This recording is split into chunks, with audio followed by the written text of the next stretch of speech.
Today's episode is powered by Listen, a groundbreaking AI platform transforming how child welfare and other public sector providers learn and grow. Imagine being able to roll out comprehensive, secure training and quality monitoring across your entire organization instantly. That's exactly what Listen delivers to over 70 public and private sector clients. Developed by PhD academic psychologists, Listen helps health and human services agencies master motivational interviewing and other evidence-based practices. And this isn't just another training tool. It's backed by 16 years of rigorous research and peer-reviewed studies. To learn more, visit listen.io. That's lyssn.io. lyssn.io. Or follow the link in the show notes.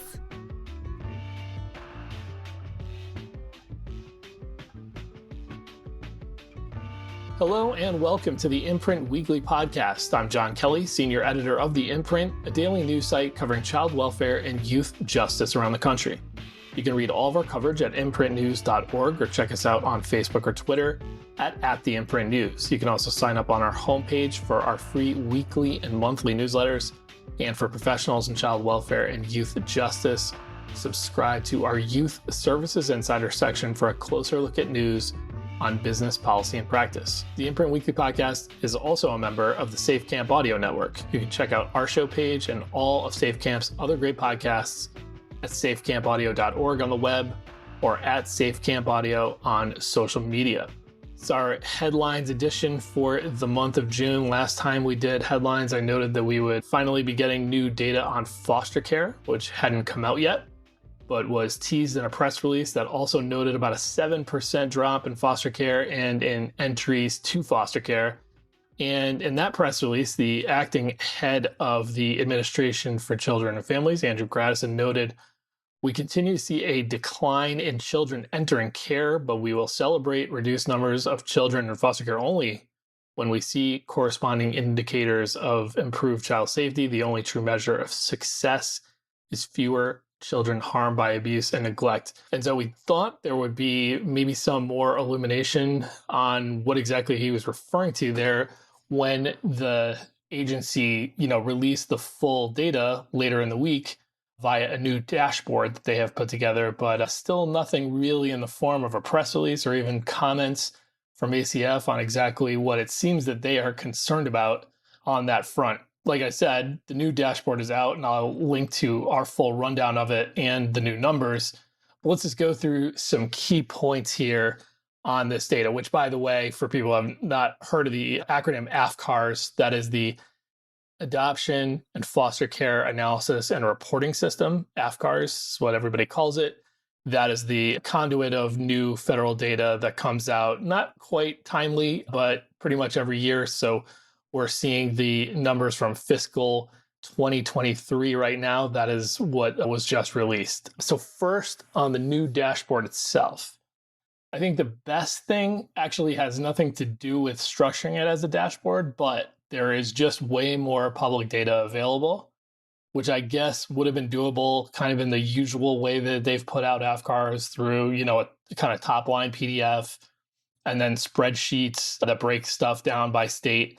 But, obviously a dashboard is a way better idea as you start to incorporate more data elements. And that's exactly what they've done. It isn't like the national report that came out every year didn't have a whole bunch of numbers in it. And if you knew where to look to go grab the spreadsheet that they put out with state by state, you could see things like how many kids were entering and exiting and how many kids were in care. For the national reference points, you could see things like how many were exiting to reunification or to emancipation and things like that. But there's just much more granular data now by state. The dashboard itself is on Tableau, which is pretty good. I hate how Tableau doesn't fit the laptop window always, but it's intuitive enough. I think the biggest supply problem right now is that the only thing that's available on the dashboard is that 2023 data.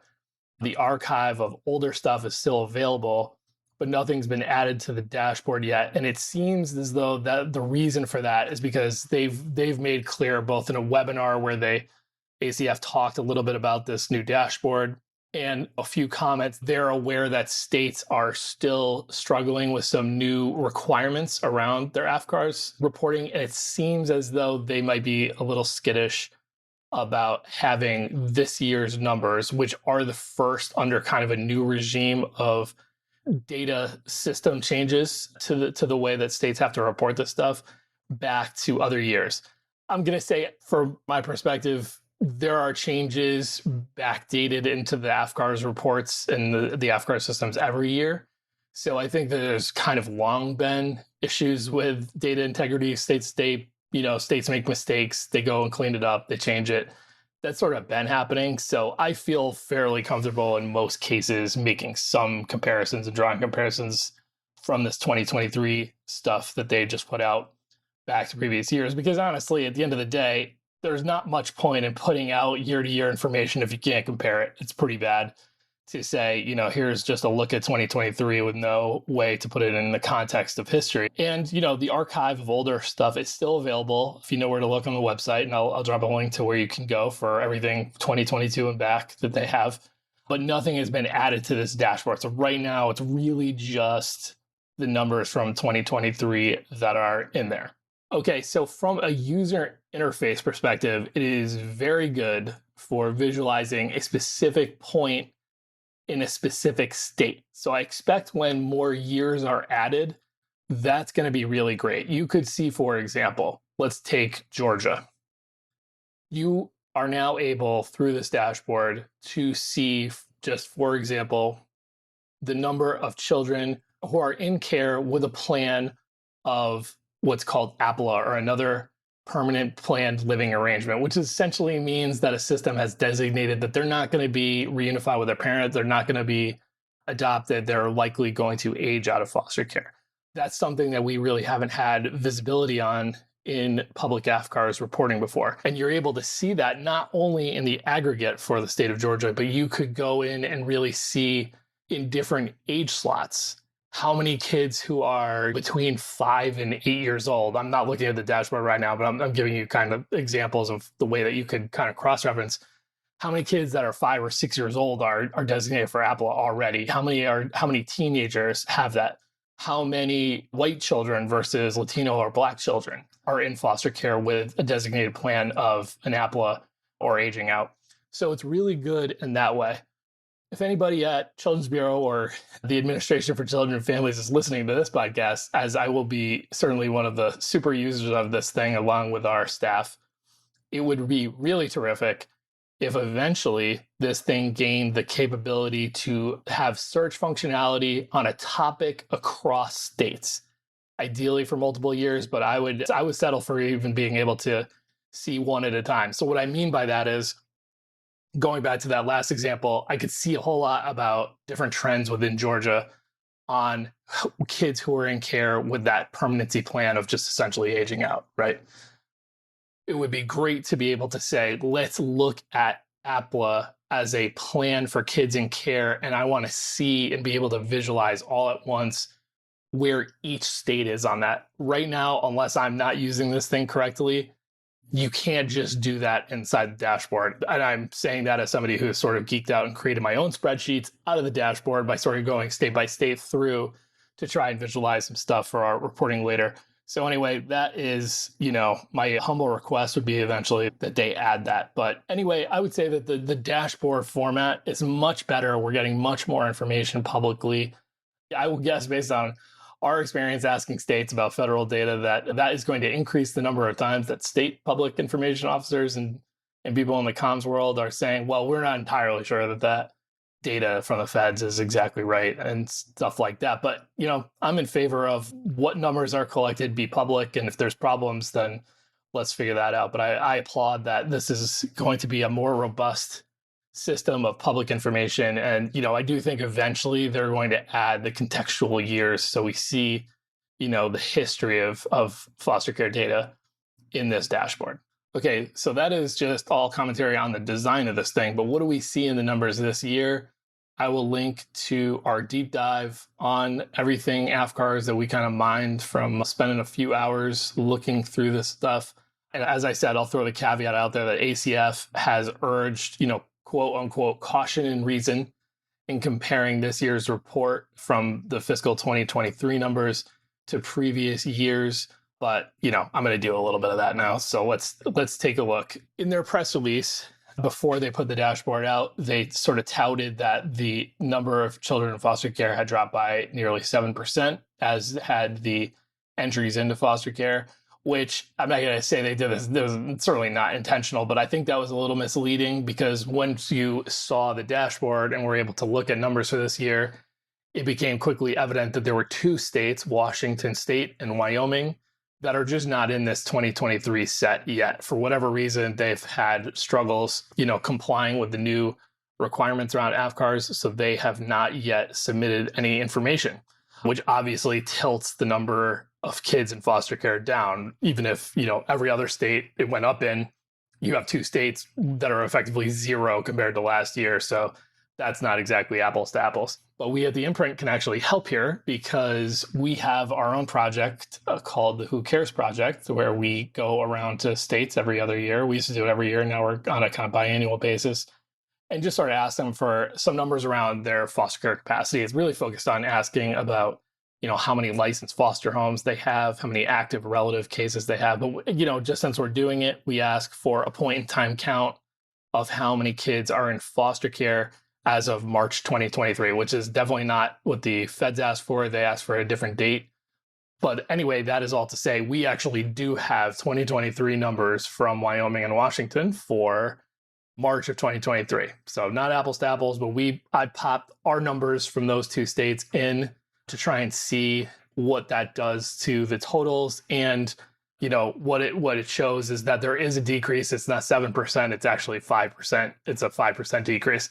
And the same is true if you just back Washington and Wyoming out of the AFCARS data. So if you just said, let's just apples to apples compare all the states except Wyoming and Washington from 2022 and 2023, you also see a 5% decrease here. When you look back 5 years, there's really only two states now with major upticks in foster youth. Illinois, when you compare them going back 20 to 2018 from 2023, they are up 15% since 2018, and then Maine is up a lot by 38%. There were, however, 16 states that saw an increase between 2022 and 2023. So in that near term, you do see, a sizable number of states where the foster care population is going up. But when you look at a 5-year window, it's really only two states that in that time frame that have seen an increase. And then just two other things I'll just kind of call out, and then maybe we'll get into some other trends as I see them, or bring guests on to maybe talk about them if anything else jumps out to me. As I said, I'll be a super user of the AFCARS dashboard for sure. The sort of decline in foster care that I just referred to really has been a story of less overall use of foster care, which I'm defining as kids entering it, really eclipsing an overall slowdown at the same time in the exits from the system. So you just have far less kids entering foster care, but the ones who are in it are, basically exiting at a slower pace or are exiting less often. When you take Washington and Wyoming out again from 2022, there was a 4% drop in entries in the rest of the states, along with Washington, D.C. and Puerto Rico. Using that same approach with exits, we see a 6% drop in exits. So actually there is a little bit more of a decline in exits than there was in entries. Same deal in terms of trends. It's not a perfectly tidy narrative. There's about a quarter of states that saw an increase in entries in 2023, including 5 that went up by 10% or more. Louisiana, which was recently sued over conditions in its foster care system, jumped up 20%. That's really high. New Mexico shot up an incredible 41%. I'm going to say that, not having looked into it yet, but I'm very interested in whether or not that, state officials believe that will be something of a statistical anomaly or a problem with the data, or whether they truly saw that level of an increase. But then when you go back to 2018 and look at that 5-year window, between then and 2023, Louisiana is the only state in the nation that has seen entries into foster care actually increase. And then the last note on AFCARS that I want to point out, the percentage of children exiting foster care to reunification dropped below 50% for the first time in 2017 on all the previous AFCARS reports. I think going back into the 90s, the percentage of kids who were exiting the system, who were doing so to go back home with their parents, was above 50%. It steadily ticked down since 2017, and now it's at 44%. So we're at, as far as I know, an all-time low in the reunification rate nationally. If you add up the number of kids leaving for adoption, guardianship, or to live with a relative outside of foster care, that group is now equal to those being reunified. And the 2023 data on youth in foster care does not really bode well for this trend to reverse. I looked at, of the youth who are in care, how many had a current permanency plan of reunification, and that was only 42%. All right, so that was the AFCARS report and the new federal data on foster care. Moving to the topic that we have been covering quite a bit on the headlines editions of the Imprint Weekly Podcast of late. There's still a lot going on with the Trump administration, and our reporters have been all over it. So we set up a White House Watch landing page on the Imprint website. If you want to catch up or keep reading up on what's been going on, what changes to the workforce, federal workforce, executive orders, policy and regulatory stuff, budget stuff, the link is in the show notes. You can also just quick shortcut, just Google Imprint and White House Watch. It comes right up. It's the first thing. So as we've discussed before, there's really two spending paths this year. You have the budget reconciliation bill that just passed the House and is now over to the Senate. And then you've got the 2026 appropriations process, which kind of got officially underway this month after President Trump put out the full details of his 2026 budget proposal, which is sort of how the thing gets started every year. The president puts out his proposal in, West Wing worlds. It's supposed to then go to these appropriations committees who work on individual packages thoughtfully. And then those things move forward for full votes. And then those things are signed by the president. That is not whatever happens anymore. More typically, you'll see them not get done in time for the beginning of a fiscal year. We'll have continuing resolutions that just kind of kick the can down the road and keep the government open while they horse trade in Congress. And then ultimately, more often than not, we'll see some massive spending package that everybody kind of feels compelled to vote for. And so they just cram everything into like one or two huge bills and move it like that. Last year in fiscal 2025, that didn't even happen. We just had continuing resolutions the entire time. Anyway, so back to the bigger, the big beautiful bill, as it's been called, the reconciliation bill that has passed the House. Just a few pieces from that. And again, linking to the show notes, and go to White House Watch for all our coverage on all this stuff.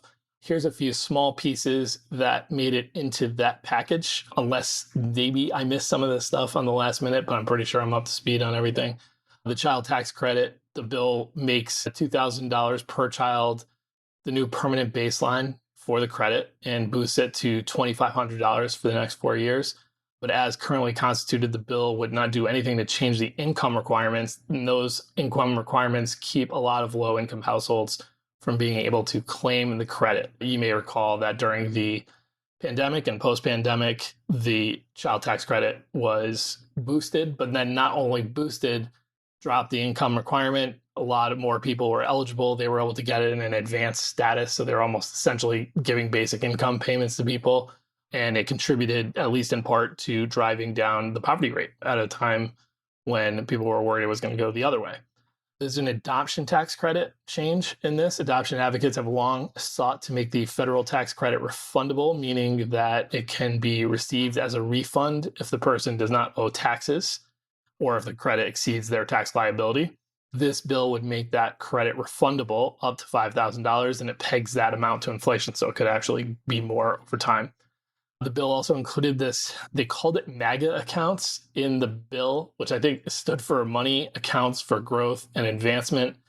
I kind of remember them changing it to Trump accounts at the last minute. But anyway, this idea is kind of like a soft take on baby bonds. Several states and a few members of Congress have either passed or considered legislation on baby bonds, which create, interest earning accounts for children at birth to provide for their entry into adulthood. And that's been largely aimed at children in low-income households. Connecticut, for example, instituted baby bonds for any child born to a mother who was on Medicaid. This bill would establish, a more universal take on this. It creates this account structure which can be privately managed and can receive up to $5,000 in tax advantage contributions up until a child's 18th birthday. And it kickstarts it, although this is, it's up in the air really on all this stuff I'm talking about here until we see, the House and the Senate pass bills and conference with each other and kind of negotiate a final package if they can pull that off. But the House version originally started with the idea that, this would eventually be something that people would manage themselves, but actually the federal government was going to kind of kick it off with a nationwide pilot program where the Treasury would contribute $1,000 into an account for every U.S. citizen child born between January 2024 and December 2028. It would be a lot of kids. And then kind of in addition to parental and family contributions and the pilot project that, the U.S. Treasury would be a part of, there is also the ability for tax-exempt organizations like foundations to also help fund these MAGA or Trump accounts. And, that money could be on top of the annual contribution limit. So that actually wouldn't even count towards that $5,000 total per year. There's one big caveat there, and it was in the writing of the original text here, the support has to be universal to some qualified group of children, which felt kind of nebulous, honestly, as I read it. But I think what they were driving at, for example, is like a foundation could contribute to all the children in a state or school district, but they couldn't direct their support only to the girls in a school district or only low-income children in a state or something like that. So those are some increases in available money for families. There are obviously often discussed cuts to parts of the social safety net that are included in this bill. Medicaid, there's a close to $80 billion a year in cuts over 10 years. You heard Alex Briscoe on our last podcast talk to me about the worst one of those potential cuts for kids and families being what's called a per capita cap, where the amount that could be spent on any one person would be limited. That didn't happen, but there are provisions that limit a state's ability to cover undocumented people through public health care. You can't do that with federal money anyway, but now federal funds would be withheld, if you as a state did that with state funds. And then one of the biggest drivers of savings on Medicaid that's in this bill is these work requirements on able-bodied people without dependents. There's also a big chop to the Supplemental Nutrition Assistance Program, or SNAP, or food stamps, whatever you want to call it. $290 million over 10 years. I do think it's kind of important to point out that, SNAP has skyrocketed in the amount of spending, since COVID. So it is definitely bringing SNAP down, but it's actually bringing it down to above pre-COVID levels. So you'd actually still be above 2019. And those cuts to SNAP in large part driven by work requirements that are being added. But here in the SNAP version of work requirements, there is actually a family group added to the work requirement. That's not the case in Medicaid. Right now, there's no requirement of work on households with any children 0 to 18. That gets pared down to only households with a newborn up until age 7. The Center on Budget and Policy Priorities did an analysis of this plan as it relates to SNAP. If I'm reading it right, and I'll drop the link in the show notes for you, they are estimating that just that change, right? Just moving the work requirement, which used to cover households with any kid, to just 0 to 7, just that change will impact 1 million kids and 800,000 adults. So that is the reconciliation bill. Like I said, House passed theirs. The Senate is now in their hands to do what they will with it. It's looking to me like they are going to really struggle to find the same level of cuts that they can pass to be commensurate with the House. So it's really anybody's guess at this point, how and when this is all getting done. I think the kind of looming deadline for the Republicans in both chambers who are kind of running this is that, if they don't get a reconciliation bill passed by the end of this calendar year in December, taxes are going up. Income taxes federally are going up on pretty much everybody that pays income taxes. So there is that kind of looming in the distance. So that's a reconciliation bill. And then there's the process of just funding the government every year that I was talking about, which last year was done entirely by continuing resolutions and starts with the president's budget and then goes to Congress to get done. And the president has finally put his budget out several months later than usual. This is largely about setting discretionary spending levels for each existing program in the federal government, though the president's budget will often ask for legal changes to structure, and this one certainly does that. So let's go through just, a few of the things that we saw in here. And again, I would just encourage you, I'm going to drop the link to our overview of the budget proposal to go through it. But, basic nuts and bolts here. There's a lot of youth-specific funding that is disappearing into kind of newly created block grants or consolidated grant programs. That's sort of the vehicle by which the Trump administration is kind of seeking to, in their view, sort of gain efficiency and some things that they view as duplicative. Just a few examples, Department of Education, there's this proposed $2 billion K-12 simplified funding program, and that thing consolidates these 18 different programs into one formula grant that's going to be dispersed to the states. And so that big $2 billion account will include, the purposes of McKinney-Vento, which supports education stability for youth experiencing homelessness or foster care. That's $129 million. That was appropriated in 2024, the last time we had a federal spending deal.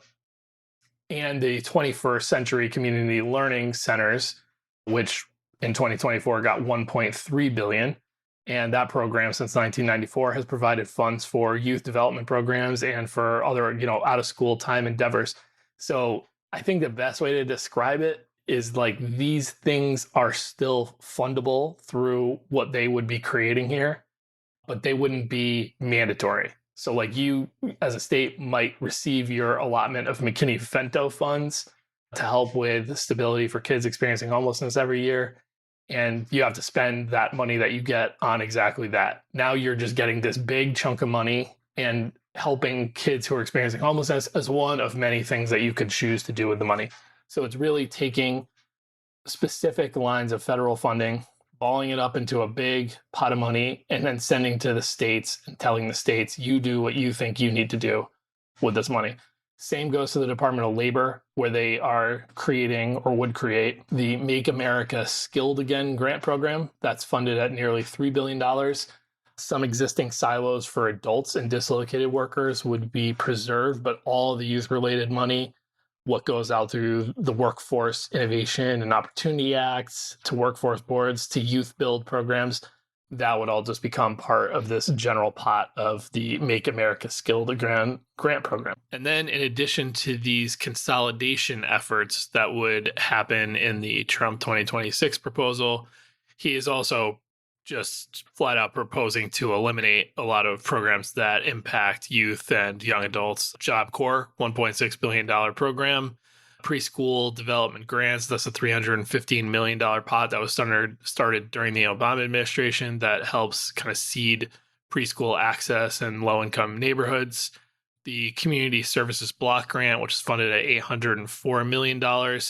And then AmeriCorps, which I think most people are familiar with. It's a service learning program, kind of different variations of that funded by the federal government. The kind of classic one that everybody knows is the young people before they go to college do a service learning project. They get a stipend while they're doing it. They get an education award to help them pay for college after it. This has largely, in the history of AmeriCorps, mostly been sort of aimed at, middle income, middle class kids going off and doing these service learning programs. More recently, AmeriCorps has kind of taken a more intentional approach to seeding projects that go out and find young people who are, so-called opportunity youth involved with foster care, have experienced the justice system, things like that, and give them opportunities to do these service learning projects. So the 2026 budget proposal from the Trump administration would eliminate AmeriCorps. And in this case, they've actually gone further and proactively sort of put the kibosh on AmeriCorps in this year. So grants that have already been approved for spending by Congress for fiscal 2025, the Trump administration has either frozen or terminated. Now, interestingly, and I'll drop a link to the AP story that came out, not too long before we recorded this podcast, a judge in one of the lawsuits that's filed by dozens of states in the AmeriCorps case has basically frozen that and instructed Trump's people to start administering those grants again. So still on the chopping block for 2026. The attempt to kind of cancel out AmeriCorps grants for this year has been stopped, at least now, by a judge. And just last quick note on the Trump DC beat. Last headlines edition, we talked about our reporter Sarah Tiano's work covering cuts to the Health and Human Services workforce, which, between layoffs and buyouts has reduced the staff number at the Administration for Children and Families by about 40%. We will have some more reporting on this shortly on the website, but just to update folks, it appears that pursuant to some lawsuits filed on behalf of HHS employees, as well as other agencies, the people who are let go due to what's called a reduction in force, or RIF, you might hear it called that in mainstream media, they all got their notices in early April. They were supposed to be officially terminated on June 2nd. During that kind of period in between, they were on paid administrative leave.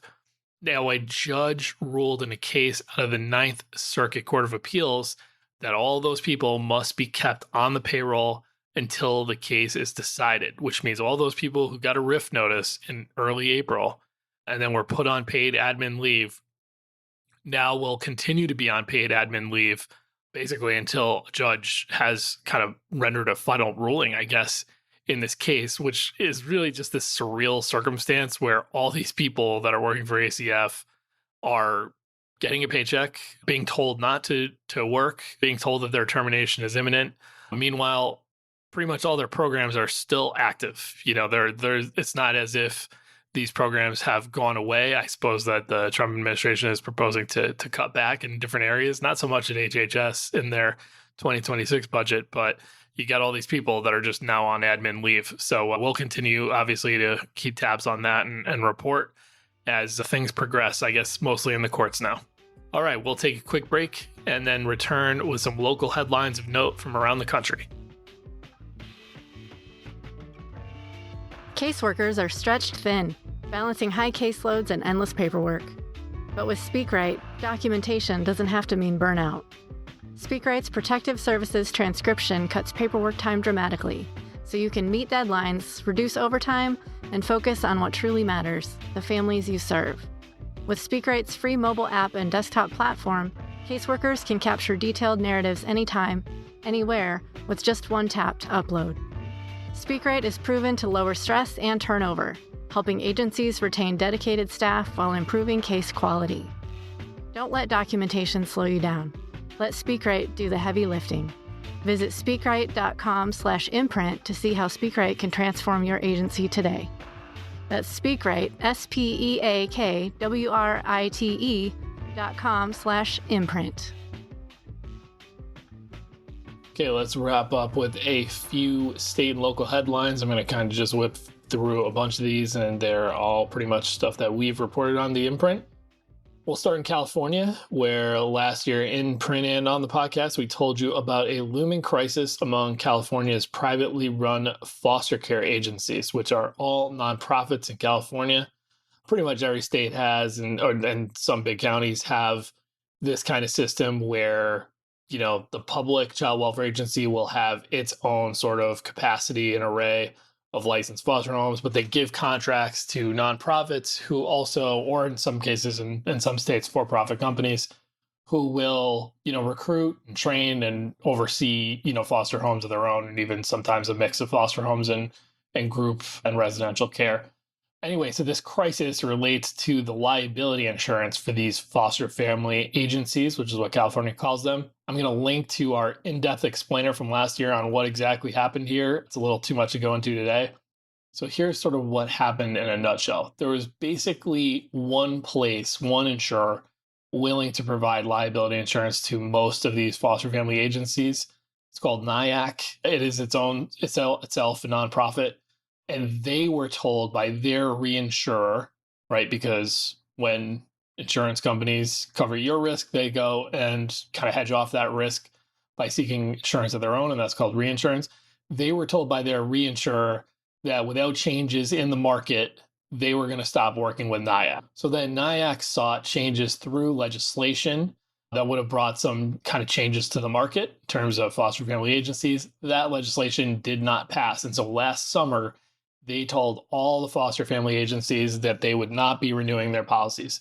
So many of those foster family agencies' policies have ended, and then some are nearing that point.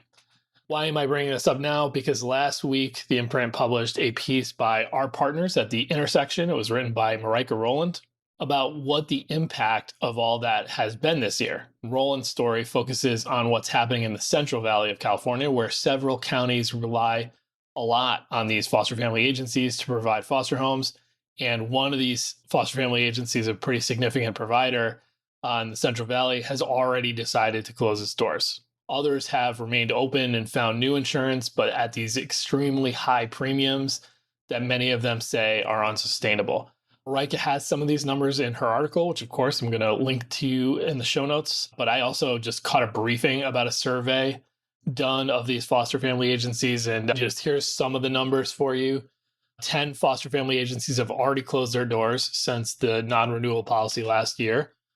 32% of agencies reported they've laid off staff due to higher insurance costs, and then 11% of FFAs have closed some of their offices, which reduces the number of homes and children. In terms of liability insurance costs, the amount that they're paying has increased by an annual average of $163,484.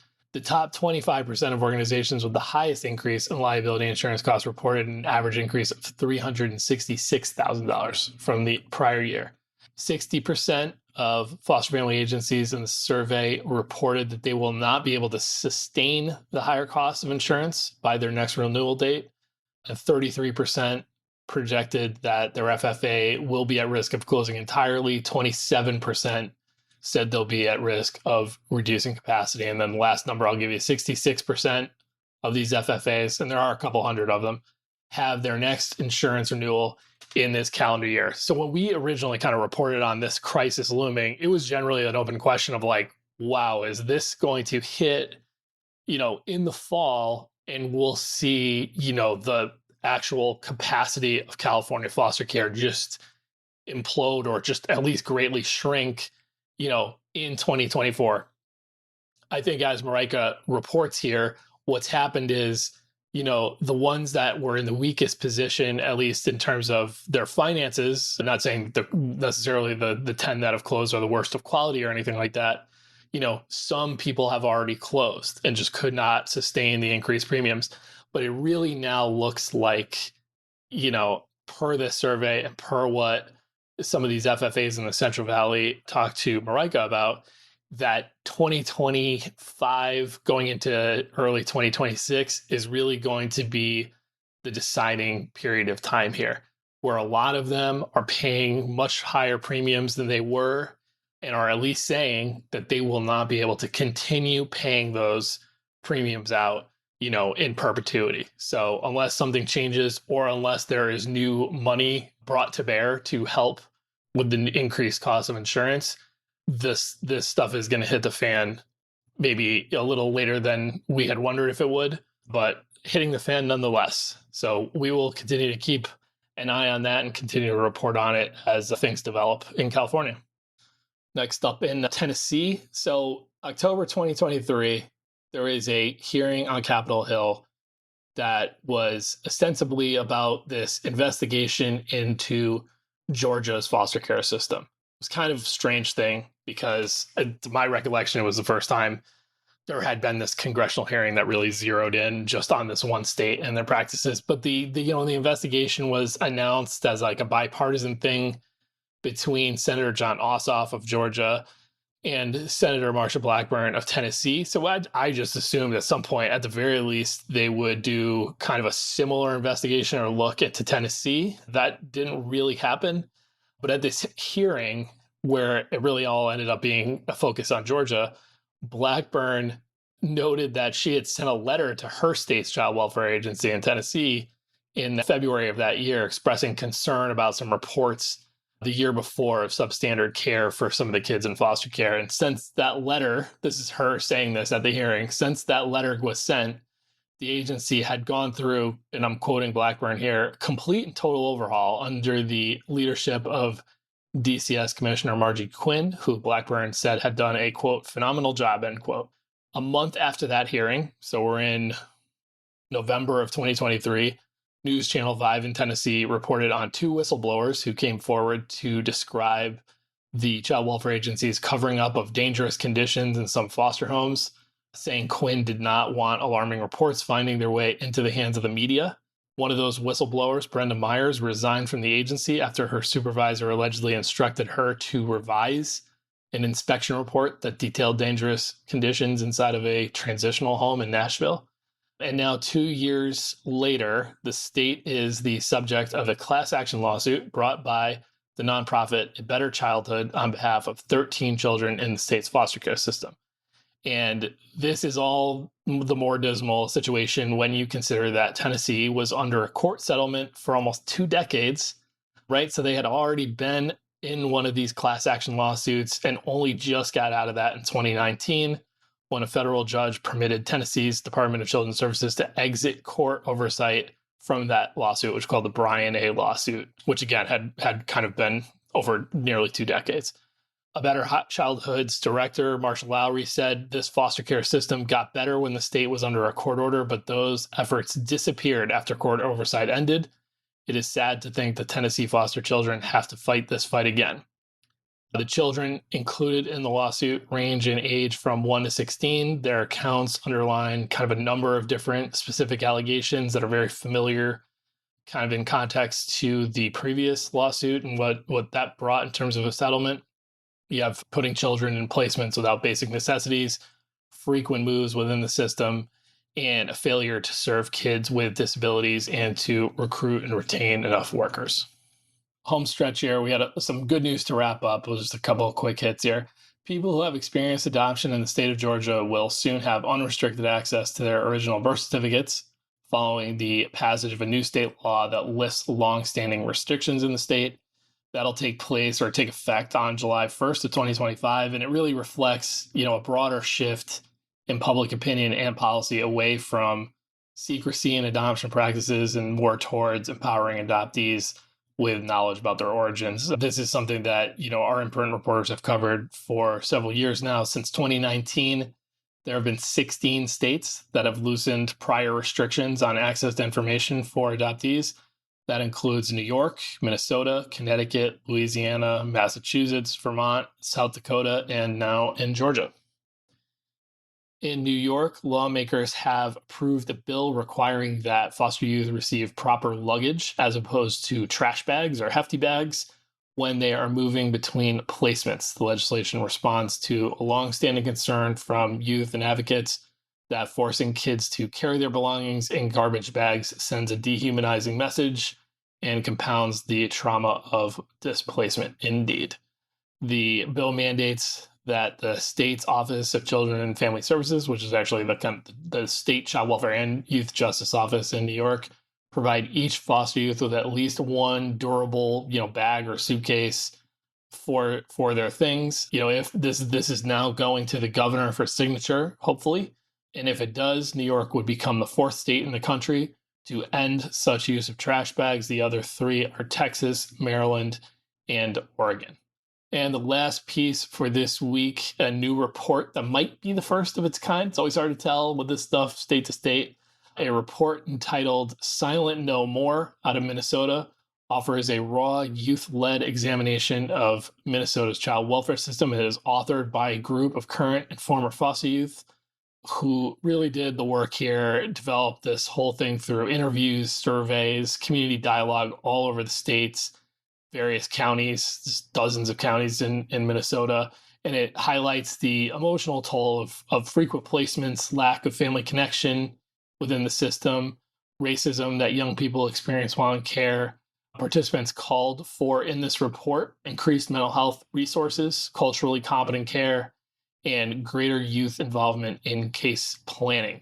The youth behind Silent No More are also advocating for legislative and administrative changes that would prioritize healing, stability, and respect in Minnesota's foster care system. So I will link to Kelly Kennedy's reporting on this report on the report for the Imprint, and then I'll also get a link to people that just want to directly access it and see what these young people came out with. It's a really, really powerful thing. So that is going to do it for this week's edition of the Imprint Weekly Podcast. Thank you to Listen for sponsoring this episode. The Imprint Weekly Podcast is a production of the Safe Camp Audio Network, which is a division of Fostering Media Connections. Please visit safecampaudio.org on the web or Safe Camp Audio on all major social media. This podcast is produced and mixed by Christine Onjoko, with music by Luke Giroux and Cyrus Elia. If you enjoyed this episode, we would love it if you would consider subscribing or giving us a 5-star rating on Apple, Spotify, or wherever you download your podcasts. And we greatly appreciate if you would consider supporting our work here on the podcast and in print. Small donations from our listeners and readers go a long way towards helping us grow and cover more great stories in child welfare and youth justice. To support us, it is super easy. Just visit imprintnews.org/donate. You can follow The Imprint on Twitter and Facebook by searching the handle @TheImprintNews, and you can visit us on the web at imprintnews.org. You can always get us over email at tips@imprintnews.org. I'm John Kelly, and we'll see you next week.